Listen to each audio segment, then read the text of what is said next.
Halo semuanya, kami akan membahas tentang golongan unsur 6A. Unsur golongan kalkogen 6A. Ada definisi kalkogen, unsur-unsur kalkogen, sifat kimia kalkogen, ciri umum kalkogen, ciri fisik kalkogen, pembuatan unsur kalkogen, dan kegunaan unsur kalkogen. Golongan kalkogen atau 6A ini yaitu golongan sebangsa oksigen yang menepati golongan 6A pada oksigen periodik unsur. Kalkogen terdapat di alam dalam keadaan bebas dan berupa senyawa. Contohnya keadaan bebas O2 dan O3 senyawa, belerang di kerak bumi sebagai mineral sulfida dan sulfat.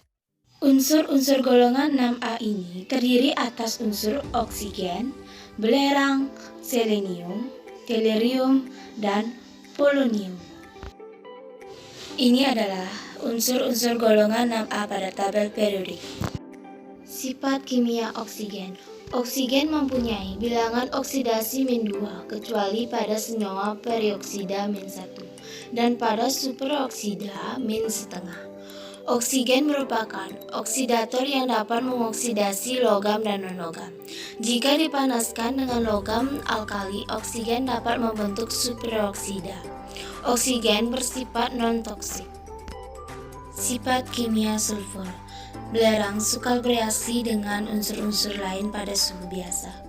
Pada suhu tinggi, reaksi dapat terjadi dengan berbagai logam seperti Fe dan Cu, serta non-logam seperti Cl2, H2, dan O2. Belerang tidak bereaksi dengan air karena belerang bersifat non-toksik. Sifat kimia selenium, tellurium, dan polonium. Selenium dan tellurium mempunyai sifat kimia yang sama dengan belerang, tetapi lebih bersifat logam dibandingkan belerang. Sifat kimia polonium mirip dengan tellurium dan bismut. Selenium bersifat sangat toksik, tellurium bersifat toksik, polonium bersifat sangat radioaktif. Ciri umum pada kolagen kita bisa lihat seperti pada tabel. Berikut adalah gambar unsur golongan kalkogen yaitu oksigen, sulfur atau belerang, selenium, tellurium, dan polonium. Ciri fisik pada kalkogen kita bisa lihat pada tabel berikut ini. Pembuatan unsur golongan kalkogen. Oksigen dibuat dengan cara penyulingan bertingkat udara cair dan elektrolisis air. Belerang dibuat dengan silsilia dan fras. Selenium dan tellurium diperoleh sebagai hasil sampingan proses metalurgi. Polonium biasanya diperoleh dari proses perbaikan bismut dengan neutron dalam reaktor nuklir. Kegunaan oksigen. Yang pertama, sebagai pernapasan makhluk hidup. Yang kedua, pembakaran. Yang ketiga, oksidator untuk pembuatan senyawa kimia. Dan yang keempat, sebagai bahan bakar roket.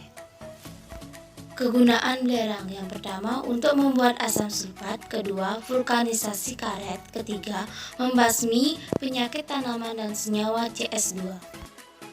Kegunaan selenium dan tellurium. Yang pertama untuk membuat alloy dan sebagai fotokonduktor. Yang kedua untuk mengontrol warna kaca. Kegunaan polonium. Polonium jarang digunakan karena kelimpahannya sangat sedikit dan bersifat radioaktif. Sekian presentasi yang kami sampaikan. Jika ada salah kata kami mohon maaf. Dan terima kasih.